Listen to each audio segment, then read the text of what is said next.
சினிமாலெல்லாம் அப்போ அந்த காலத்தில் ஆக்ட் பண்ணுவார் வி கே ராமசாமி. அவர் ஒரு தடவை சொன்னார், நான் ட்ரெயினில் படுத்திருந்தேன், ராத்திரி ஏஞ்சி யூரின் போகலான்னு தோணுச்சு. நான் எந்திரிச்சேன், என் மேல் பர்த்தில் இருந்தவன் இறங்கிக்கிட்டு இருந்தான்.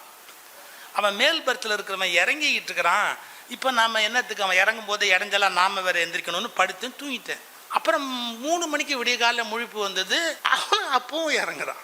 நமக்கு வரும்போது கரெக்டாக அவனுக்கும் வரும்போது இருக்குது அப்படின்ட்டு பார்த்துட்டு சரிதான் அப்படின்ட்டு நான் மறுபடியும் தூங்கிட்டேன். 5 மணிக்கு எந்திரிக்கலான்னு எழுச்சா அப்பவும் அவன் இறங்குறான். நான் கடுப்பாயிட்டேன். நான் எந்திரிக்கும் போதெல்லாம் இவன் எந்திரிக்கிறானேன்னு எந்திரிச்சு கோவத்தில் அவனை திட்டலான்னு பார்த்தா அவன் பேண்ட்டை காய போட்டிருக்கான்னு. நான் தான் அவன் இறங்குறான்னு நினைச்சு 2 தடவை தேவையில்லாம என்ன நானே கஷ்டப்படுத்திக்கிட்டேன். இது வெறும் சாதாரண விஷயம் இல்லைங்க. பல விஷயங்களை நாம கம்ப்ளீட்டா விசாரிக்காமையே நாமே நம்மளை அசியூம் பண்ணிக்கிட்டு கஷ்டப்படுறோம் பாத்தீங்களா வாழ்க்கையில. இது எவ்வளவு பெரிய முட்டாள்தனம் தெரியுங்களா?